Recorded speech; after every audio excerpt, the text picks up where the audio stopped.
What's up, everyone? It's Jeremy Majors here with Majors Academy Dog Training out of Green Bay, Wisconsin. And this is Thirsty Thursdays, episode 23, the Dog Training Q&A. So, we do this every Thursday at 6 p.m. Central Standard Time. And we try and help out people who just have regular dog questions, behavioral questions, aggression, fearful questions, any kind of aggression. So, we are here for an hour answering questions, and we're going to talk about the subject of today, which is putting a dog down, and just my thoughts on that.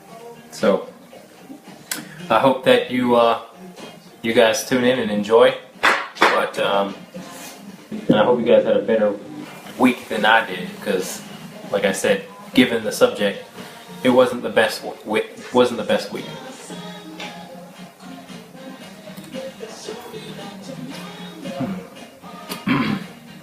Where's this from? Where the hell is Potosi? Up north? Oh. Alright, folks. Any of you guys watching have a question?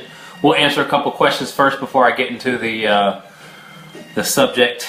It's going to be a bit of a touchy subject, but we'll try and get through it. This week we had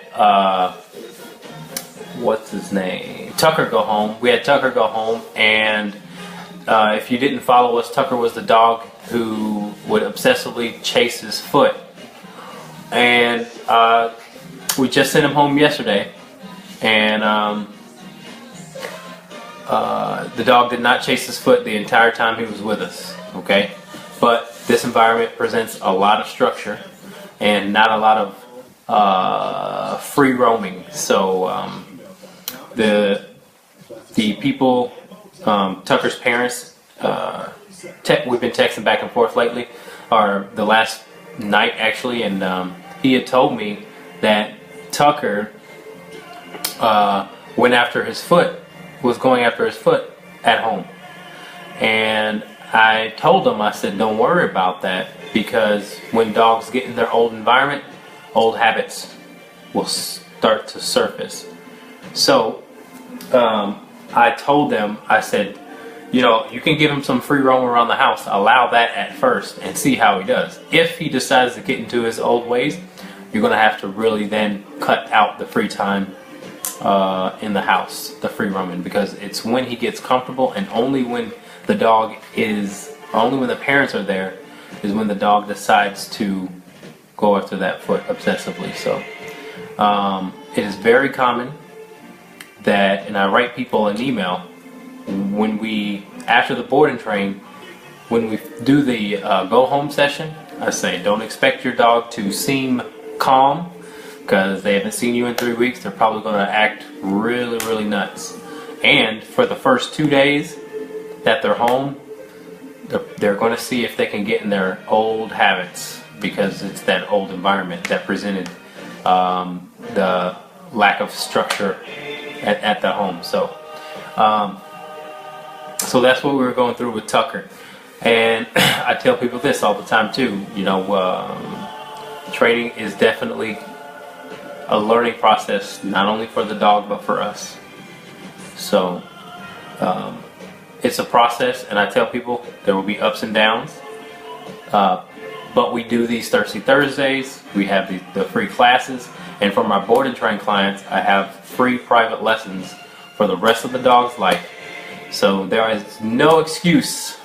We have to stay involved in order to get our dogs to become better and better and better. You know, because it is a journey. It's not something that is fixable. All right. Anybody watching, you guys, if you have any questions, feel free to type them. I'm gonna log in on Facebook and make sure I can see them, because sometimes it won't let me see them on here.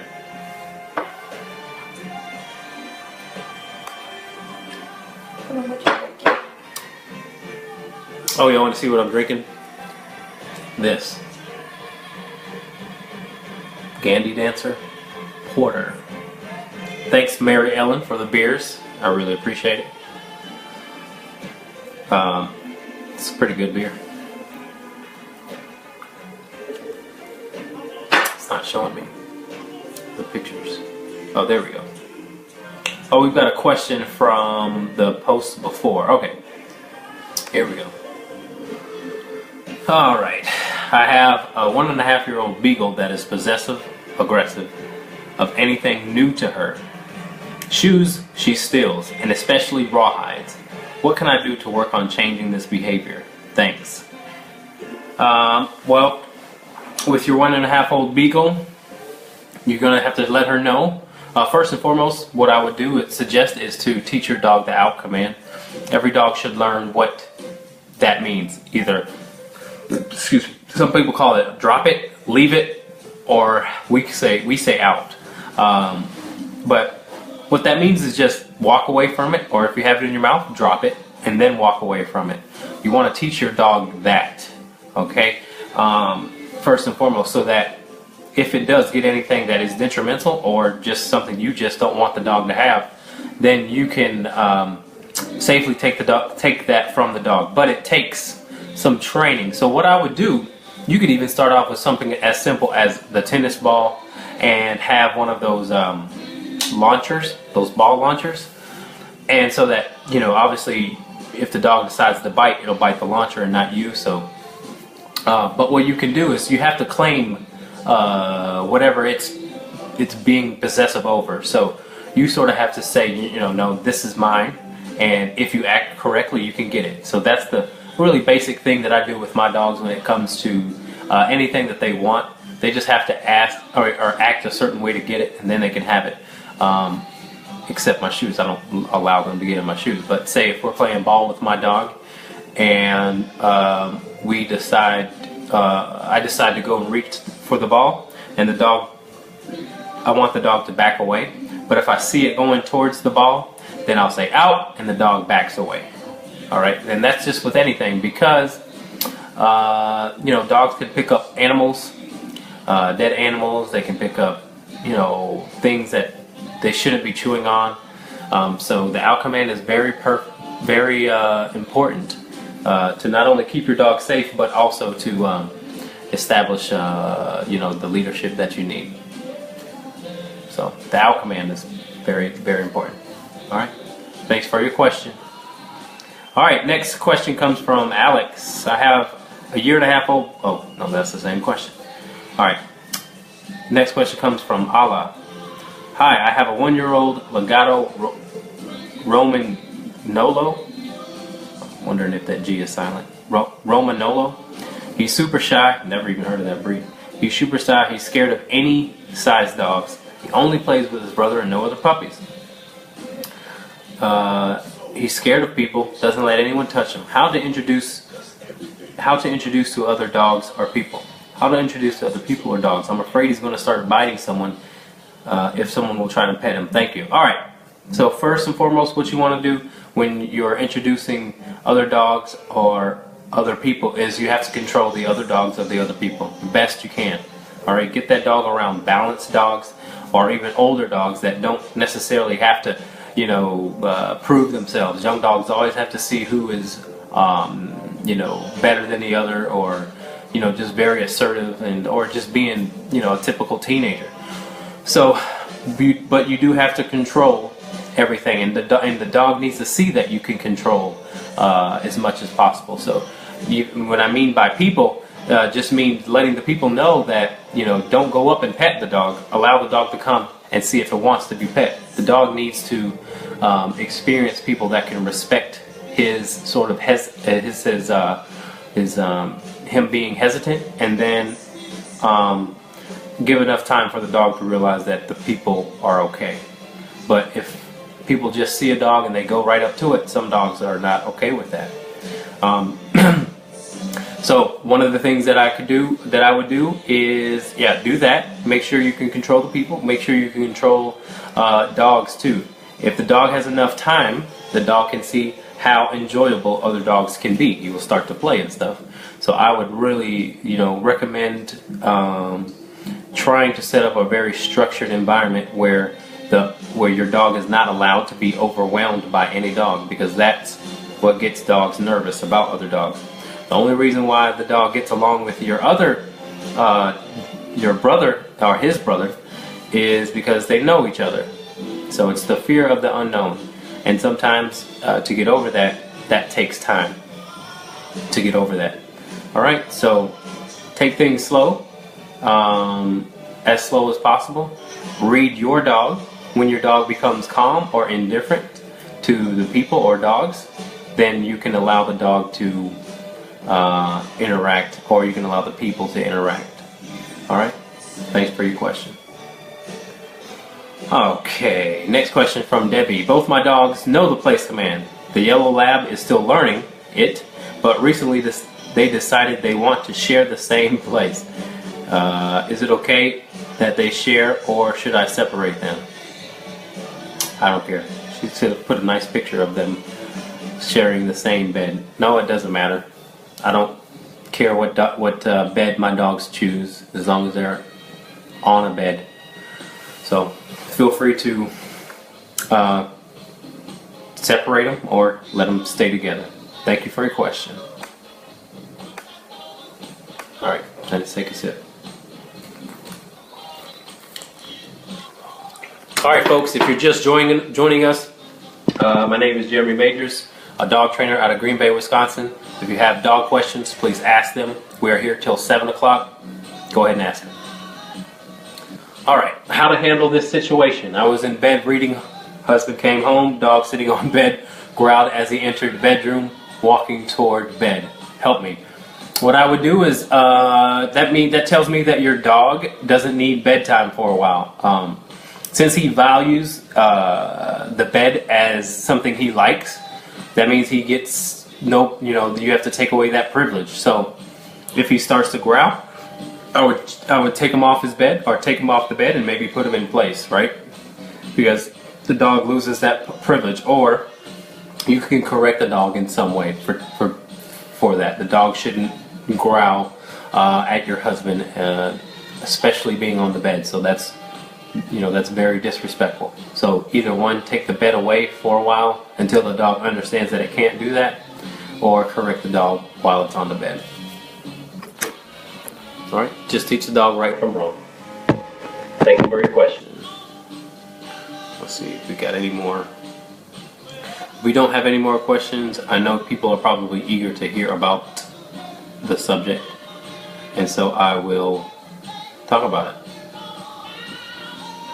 Let's see. Okay, so I'll talk about the dog that we had to put down this week. Whew. All right, first time being in Wisconsin that I had to do this. So let's see. It was it Wednesday or Thursday? No, it was yesterday. Was it yesterday? No, it was the day before. Tuesday. It was Tuesday. So I got a call from a frantic lady, and she said the dog started showing aggression a week ago. The dog is 3 years old. It's a Gordon setter. And the latest incident was the dog was laying on a bed. This is going to scare Virginia, but the dog was laying on the bed. The husband came in, tried to get in the bed. The dog turned around and attacked the owner. The owner's arm was bit all the way up from shoulder to the wrist. So the dog bit a few times. And then they took the dog downstairs and put it in like the laundry room or something like that to calm down. And it took a long time for the dog to actually calm down. So naturally I say, okay, well, let's take the dog off the bed and let's see how much structure you guys are implementing to the dog or with the dog, and let's see if we can add a little bit more structure to see what kind of results we get. So I went over there because again the dog was actually at the vet to get neutered because some vets said that was the solution, was to get him neutered after the attack. So they were at the vet getting the dog neutered, and I talked to the lady and I said, I don't. Let's try training first before we neuter him. We don't. It's not the save off. She really didn't want to do it, which I don't have a problem with neutering.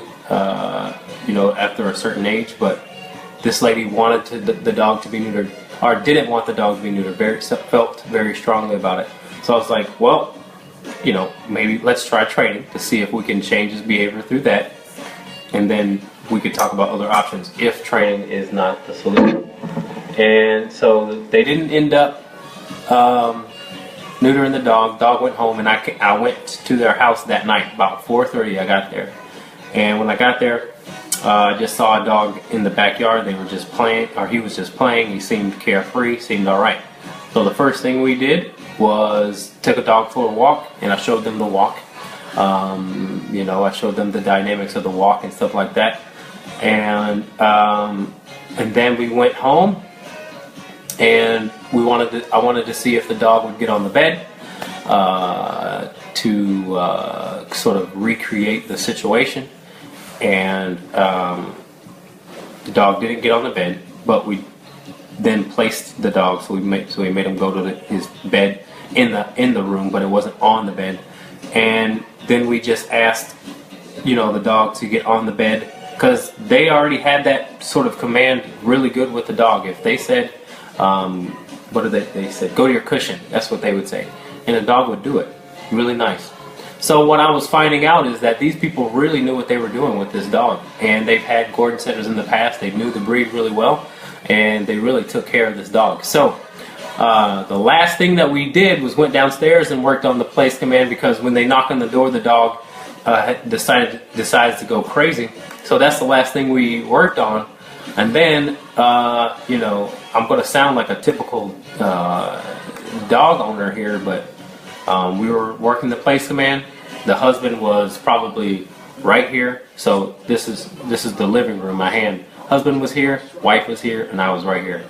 Dog got up out of nowhere. It was in his place. Dog got up. We were just standing there, just talking, like we've been doing the entire time. Dog got up and decided to go after the husband once again. It was the most the closest thing I've ever seen to something that just triggered it, or that I couldn't figure out what triggered it. Right, so the dog just went after the husband right away. And then I grabbed the end of the leash, and the dog decides to come back right at me. And so luckily I had the dog on leash, because that would have been bad for me and the husband. But I had the dog on leash. I grabbed the leash close to his collar so I could kind of keep his head away from me. But it took the dog 10 minutes to stop trying to bite me. And usually, the things that I do, usually the dog, we can reach the dog in those crazy moments. But there was no sign of being being reached at all. With that dog, and it wasn't anything where I was doing something to either fire up, because I know that there's dogs that get more intense as I get intense, or as the situation intensifies. But it was just random, because he would be very calm, and then it'd come back. He'd be very calm, and then he would intensify and come back. The dog had really big ears. I can't really tell you his ear position, and the tail position at this moment. I was really worried about his damn teeth, and his mouth and his head. So I wasn't really paying attention to that, but because he was trying to bite me. So it was a pretty tense situation. So anyway, they have two little kids, and they weren't even wanting to touch the dog after that. They asked me to stay around and take the dog to the vet and handle the dog, because they just thought it was just so random. So here's the weird part, is that they lived with the dog for 3 years, and they said the aggression started just a week ago. Random things like he would bark in the window at people and growl at the window at people, which he never did before. He would growl on the walk, which he never did before. It was kind of like an on and off switch. And again, I don't want to sound like people call me and they say this to me, but you know, the majority of the time, you know, other things are definitely play a bigger role into, you know, what the typical person would say is an unpredictable dog. But you know, me being able to read dogs and the experience that I've had, this was not a safe dog to be around. Husband was just totally fearful of the dog, and so was the wife. But so, like I said, the dog had an off switch, which 10 minutes in a closet, or 10 minutes in the laundry room, and the dog was totally fine, wagging its tail, not any signs of even remembering what happened. It's like the dog didn't remember what happened. Hey Anna, cheers to you. Thank you for that, I appreciate it. Yeah, so it just really seemed to me that the dog did not really understand, or couldn't comprehend, or couldn't control it. Its rage. So, you know, I really do think this is a unique situation. It was a unique situation, and it was definitely a heartbreaking situation for them, because they had lost their best friend that they had for 3 years. And, you know, but so the vet, not knowing who I was and not really obviously knowing the people, just saw a very happy dog. So it kind of made it extra hard to make that decision. At the vet, the dog was just super happy, you know what I mean? But they even asked, they were like, well, could you contact some rescues, or could you contact, you know, some setter rescues and try and see if, and, you know, I had to sort of step in and say, you know, I'm sorry, but it's a Gordon setter. The breed is a Gordon setter. No, excuse me, not Gordon. Irish setter. Irish setter. So anyway, yeah, the dog was super fine. So the vet came back and said, not the vet, the assistant came back and said that stuff about, well, why, you know, this dog seems fine. What's going on? Why do you, and why, you know, why not find a rescue for the dog? And I was like, you know, what we've seen tonight, and again, you know, taking into account these factors, me feeling like, knowing that these owners aren't just owners that have a bad environment, they have a very good environment, they are very good with dogs. He knew a ton of stuff. You could tell they spent a lot of time. So it wasn't that. Usually if that's not there, then I would never give my, you know, I would never say, yes, we should probably consider this. But their environment was very good, and you could tell they spent a lot of time with their dogs, and you could tell that they were super heartbroken. You know, so given those factors, right, and then given what I actually saw and experienced, and the lack of responsiveness from the dog in those moments, because dogs can be responsive in those moments, in rage, in moments of, you know, you wouldn't think so, but, you know, even when a dog's fighting, you know, if you have a really good relationship with your dog, they will respond to you. So it just wasn't that situation with this dog. You know, it just sort of seemed like there was nobody home. It was a switch.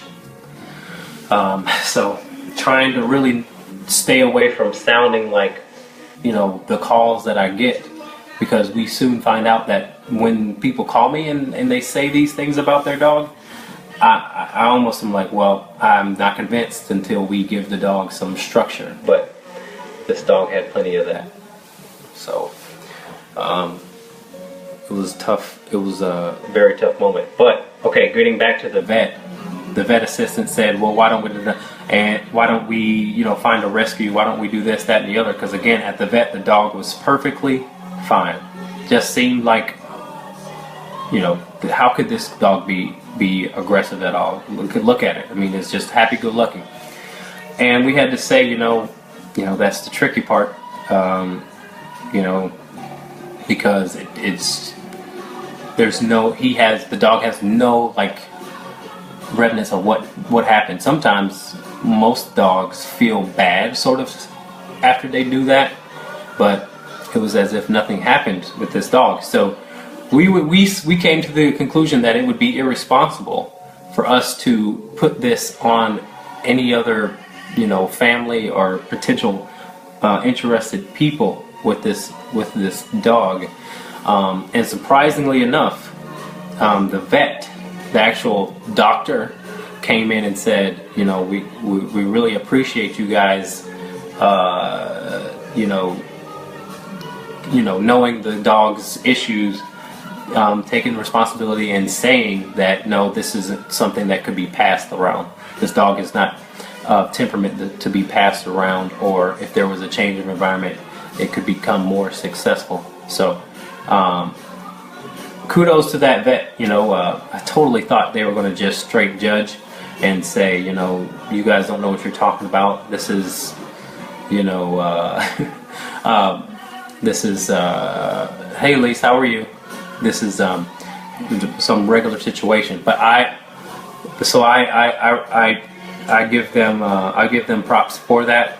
I think they didn't really know who I was at the moment.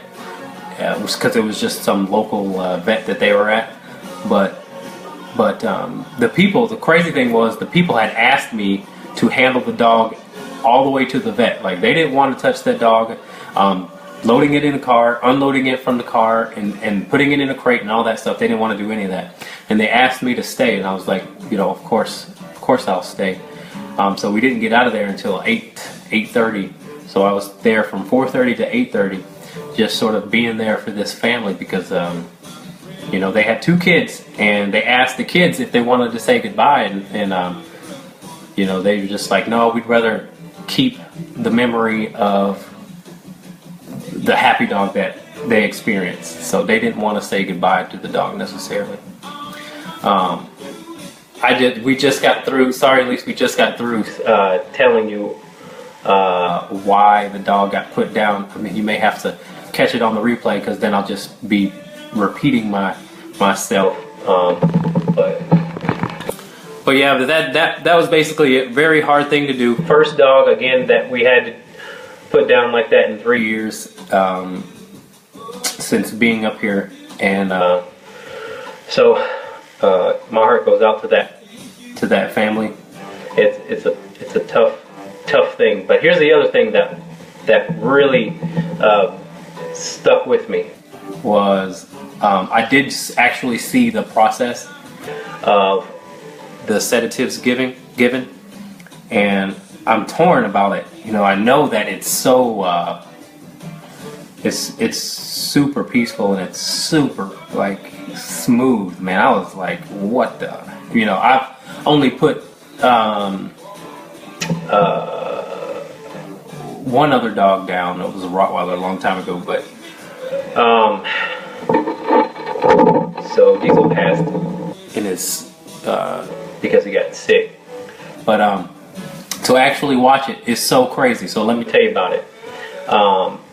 So they gave the thing that puts him asleep first, so he's still breathing but sleep. But that thing happened so quickly. They gave it to him, and because the dog was kind of, you know, he was hyper. So they gave it to him, and then he just relaxed and immediately, like 2 seconds, went to its side, and I was just like, whoa, what the hell? And then they gave the dog the thing that puts them to sleep. Yeah, and the dog. It only took maybe one more breath and that was it. I mean, it's so quick. I was just surprised on how quick it was. And that was really tough to watch. But I feel like I wanted to be there for that. The husband did not want to see that. It was just me and his wife in the room. And yeah, it was the pink. The stuff in the thing was pink. So yeah, that was my Tuesday.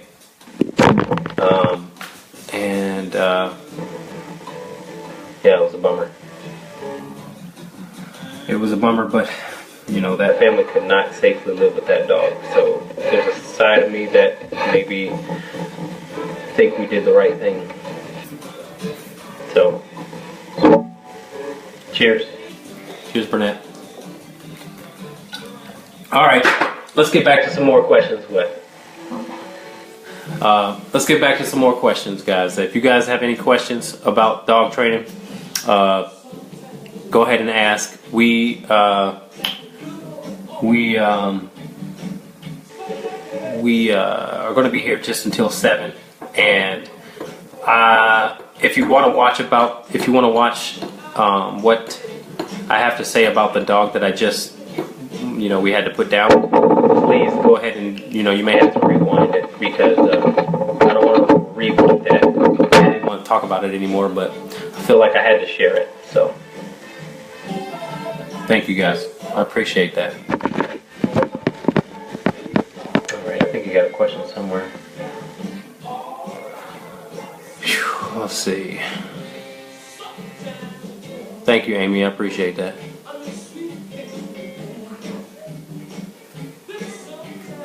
Oh, Whitney had some questions about it. One, why wasn't it even worth the chance taking on board and train to see if different in your environment? Oh, I kind of answered that already. 2, I've heard that neutering can help aggression. Is that a false from your experience? And 3, is Springer rage a thing? Obviously not a setter, but a question I was thinking of a week ago. Lots of controversy on that topic. 4, you've saved a ton of lives, dogs from euthanasia, so I know this had to be really tough. My condolences. Thanks, Whitney. To answer your question about neutering,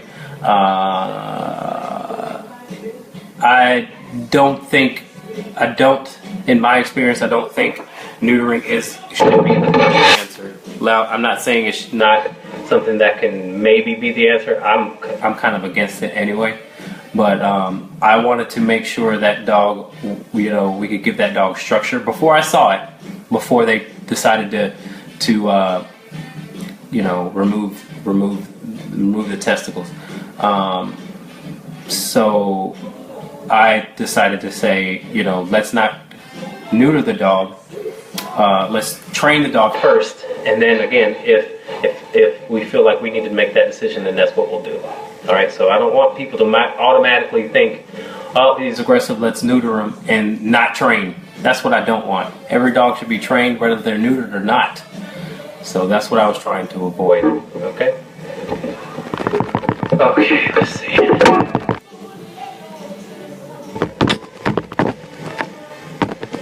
Tell me what you did physically. To the dog, I didn't do anything physically. I just trying to keep him from biting me. That's all. I didn't really do anything physically.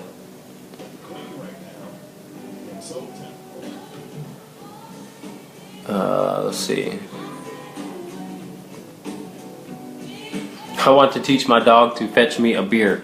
My fear is when she learns how my friends will abuse the trick and she will retrieve all my fine crafts. How do I teach my dog to tell the difference between a fine porter and an everyday swim? That, Paul, is I have no idea. I never even attempted that. So if you find out before I do, you got to come over and you got to teach my dogs. All right. Cheers, buddy. Thanks, Paul. I appreciate it, man.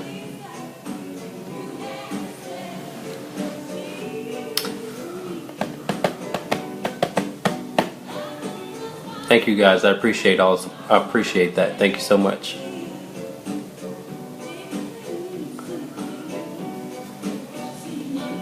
Yeah, it was a tough situation for the whole family. I mean, I had to stay with them, and the daughter was heartbroken, and the son was heartbroken. They're dog enthusiasts. I mean, they're good dog people,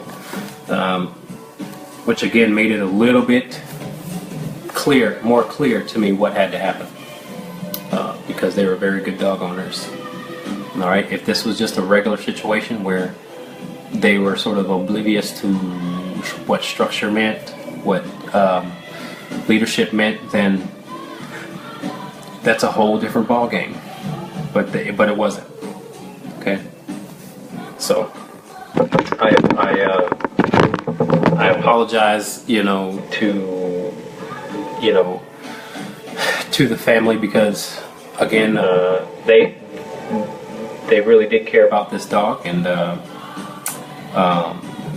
but they put their family in danger and the community if they even decide to rehome or adopt a dog. So here's one more little detail that I just remembered, is that the dog did react to certain things differently. They had spoke of. Now I don't know about the details of it, but they had spoke of the dog one time having to have Benadryl, and it totally acted really weird on Benadryl, as if the dog had a chemical imbalance neurologically. So given all that, it's even a big risk for even a trainer to take on a dog like that. Most trainers won't take on aggression at the smallest levels, and to take on a dog, bring him into, I work out of my house, so bringing the dog into my house and putting my family's safety at risk is another big factor to take seriously. So anywho, you guys can keep asking me questions about the dog. That's totally fine. We can make this whole thing about it. I'll continue to answer your questions if you're curious about it. Okay, I don't mind.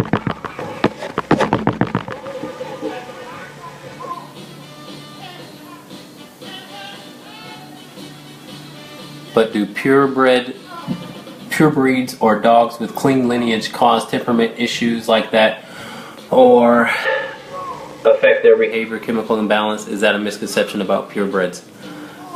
Or was this not even a purebred anyways? I know you said Irish setter, but I didn't catch. Yeah, it was an Irish setter, and to be honest, yeah, you do hear little stories about that hunting breed. And I would not say that the overbreeding probably does have something to do with that. Absolutely, I wouldn't put it past them. So there have been many medical issues because of the overbreeding. The dog came from a breeder in Alabama. And here was another factor that I just remembered. So the breeder seemed very, very nice. They talked to the breeder, and I guess the breeder, met them halfway when the dog was a puppy to hand the dog off, and the breeder did not allow them to meet the father, or not allow, but they didn't meet the father. They met the grandmother and the mother, because the breeder took both of them with. But they said that the breeder was very accommodating to them and very, very nice. And so, I don't know. He said the breeder obviously said that he had maybe a couple dogs in its whole lineage that were dog aggressive, but never human aggressive like that. So yeah.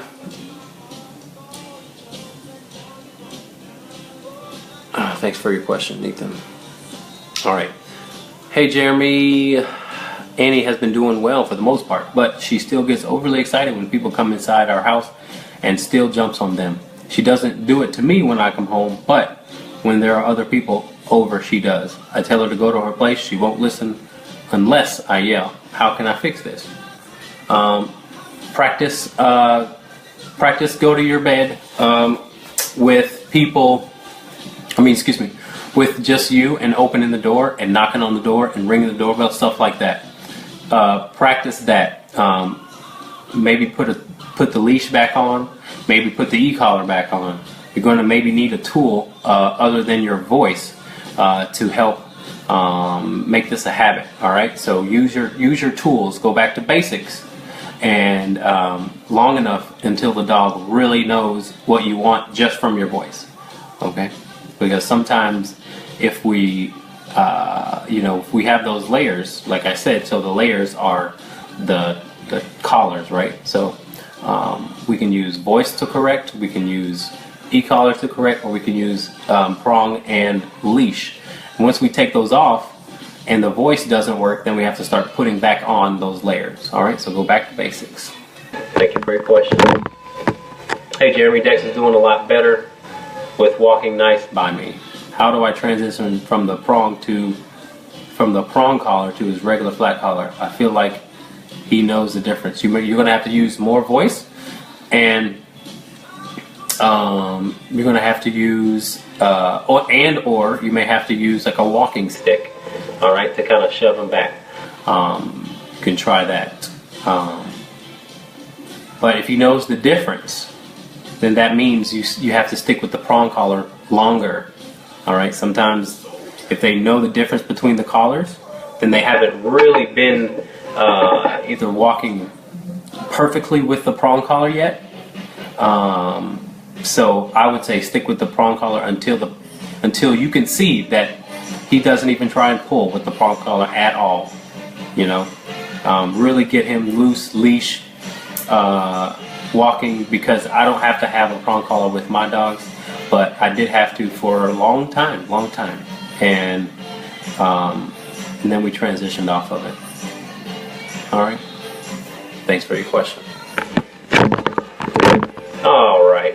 I have a question. We have two pets. One is from my boyfriend, and he's had him for at least a year and a half before we moved in together. And he's always slept in bed with him. Well, now that we have two of them, they both want to sleep in bed with us, and we hate it. They both are really stubborn, and we're trying to keep them off at night, and we're wondering how to start training them to stay off. So first and foremost, you just got to convince them that they are going to that they have to stay off. So what you can do is you have to battle their stubbornness. Every time and any time they get on the bed, you have to show them off. Every single time. Once they are convinced that they're just going to get taken off of the bed, they'll stop getting on. So it's a battle of wills between you and your dog. All right. So every time the dog gets on the bed, you have to immediately take the dog off the bed. Every time. Even when you sleep, it may be a sleepless night, but make sure that maybe the dog has beds that they can sleep on. But again, it's just your will versus theirs. Okay, pretty basic. Just keep them off your bed by showing them that they can't get on, and when they do, you're going to just take them off. All right. Thank you for your question. Explain pack order in relation to your two dogs in your house with cats and kids. How dog creates his pack order and what an owner can do. So in my opinion, our dogs are treated, well, we don't have kids, we don't have cats, but once we do, the cats and the dogs are going to be treated the same. The kid obviously is going to have priority over the animals, and so all dogs are going to be treated the same. They're all going to have the same rules and boundaries, so they basically are at the bottom of the totem pole. All right. Thank you for your question. Think about this. I have a 14-year-old Shih Tzu that's going blind, will not jump the one stair at night. I want to spray a collar. I want to spray a color on the step so she can see it. Any suggestions on what color is dogs can see the best? No, I have no idea. I don't even know if they're colorblind or not. But I don't know. Try something bright. I have no idea. I'm sorry, I can't help you. All right. My dog, a Weimaraner, rides in the back seat of our truck. He likes to stand on the center console and get in the way. I tell him back, and he will listen for a while until he gets annoyed, then barks and howls at us. The only way to keep him from coming in the front and being a bother is tying him up. How can we stop this? Well, I would teach your dog to lay down, and then once it gets in the truck, I would make the dog lay down. Non-negotiable. The dog has to lay down. Period. Nothing else. And that's how you can get your dog to realize that it can't go in the center console. A lot of people allow their dog to do that, and it's quite dangerous. But I would say teach the dog the down, really enforce it, and make sure that you take no for an answer. All right? Again, once the dog knows that you're just going to put it down, it'll stop trying to not listen to you. All right? Cheers, Cindy. Thank you. Thanks, Hannah. Appreciate it. Thank you, Kim. I appreciate it. Yeah. Sometimes the best thing, maybe going back to the dogs getting in the bed, maybe you could crate the dogs for a while. You know, it's a tough one because when you fall asleep, they may try and sneak up on the bed. So anyway, you guys have any other questions? Feel free to chime in. You can. I'm not afraid to continue to talk about the dog that we had put down, but I'm not going to go over the story again. But you guys can feel free to ask questions about the temperament, about the situation, about everything. I want to be open and honest about everything. So feel free to ask, diagnose, judge. I don't care if you judge, whatever. Do what you want. On a lighter note, Miss Stan's little brother arrived this week, and Stan has done great. Stan does not understand why the puppy bites underbelly, but loves her new brother.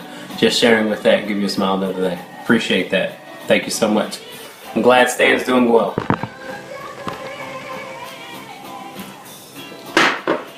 Hi, Bobby. Piper and Blue went to the groomers, and when taking them out of the truck, they dragged up to the door. Being the St. Bernards, it's a challenge. Any tips? You got to get that walk right. We worked on that. If you guys need to come back, come on back. You definitely got to get that walk right. Okay. I wonder how that new, the adjustment. Last time we adjusted the prong collar a little bit for you, so I'm wondering how that's going. Plus, the vet is a different environment. May present more challenges, but still, I tell people it's not about the environment more so. That's a secondary skill. The first thing is good leash work and good relationship and good consistency on leash, and that way you can take your dog anywhere and it act the same, right? So it doesn't matter about the environment more so than how your handling skills are with your dog. That's what you want to focus on, because if your dog knows what heel means, it'll heel anywhere. And again, if your dog knows what down truly means, your dog will down anywhere. And if your dog knows what sit means, if you've been consistent with sit means sit, then your dog can sit where you want, and how long you want the dog to sit. So it's all about consistency, and very important if we're taking our dogs to different places that we want them to act calmly, which just means they need time every day, or not every day, but they need some time to where they have to act calm. They have to learn how to act calm, and they have to be okay with being calm and doing nothing. So So yeah, Dexter sometimes tries to come in the front. I found that elbowing him in the chest and telling him down works real nice. You may want to try that if that works. Yeah, that's a little annoying, man. Dog's trying to get in front. I have a female that tries to bite or tried to go after the windshield wipers when we first got her, Mama. And it was just like, I was like, this dog is nuts, out of her mind, going after the dang windshield wipers when we turned it on. But she was just fearful of it, so we worked on it just by tailing her down, and then obviously working the windshield wipers. So, all right. Well, if you guys don't have any other questions, it's about that time. Dozer does that. How do you break the wiper attacks? I just, like I say, I put the dog in a down. She's like a little anxious now. She maybe pays attention to it, perks up, but she never goes after it anymore. So, all right, guys. Well, I'm gonna end there then because I'm really tired. We just got heat in our new detached garage, so that was better. Week ended a lot better. We just got heat in our garage, and it's lovely. So when you guys come train with me, you ain't gonna be freezing your butt off anymore. It's gonna be nice and comfortable. Oh, we got another question. Oh, okay. Sorry if I'm asking too much. I put you're not asking too much. Ask as much as you want. I put a cinch on a gentle leader when we're in public, and he's a dream. As soon as we take the gentle leader off, he pulls and barks at everything. How can I fix this so eventually I don't need the gentle leader? So what you have to do, Jessica, is stick with the gentle leader enough. Okay, so, but go after the mindset more so than thinking that the gentle leader is the solve all. What you want to go after is his mindset. So start being tough. Don't let the gentle leader be the thing that you rely on. Rely on your relationship with the gentle leader, and then the gentle leader, when the gentle leader goes off, you still have your relationship. That's how we get dogs to be okay with no tools. Is the tools have to be tied with our consistency and our relationship, our voice pressure, and all of that. So let's not ever. Even trainers do this. They put all this emphasis on tools, where tools are just that. They're just tools that can be used, and they also don't have to be used. You know, they're just training tools. So put a lot of emphasis on your relationship with the dog. Like I said, if sit means sit, then the dog will do that despite having a gentle leader on, a leash on, or a collar on. But we may have to stick with those tools long enough, like years, so that the dog can really understand what you want, and or just become very conditioned to being okay without barking, without all this stuff you were mentioning. So stick with that tool long enough, but also rely on your leadership to help him see the world the way you want him to see it. All right. Thank you, guys. All right. If you just joined, sorry I can't go over the story again, but rewind it and you'll hear me talk about the dog we had to put down. If you have any input, please feel free to comment, and I will respond to it. It was a tough situation to talk about, but we got there. So, all right, I'm gonna sign off here. Jeremy Majors here, Green Bay, Wisconsin. I should say I'm a dog trainer, right? Yeah. Thank you for the thumbs up. I appreciate the shares. I appreciate the comments. I appreciate everyone's condolences. You could have been anywhere in the world, but you decided to be here with me, and for that, I'm thankful. Goodbye.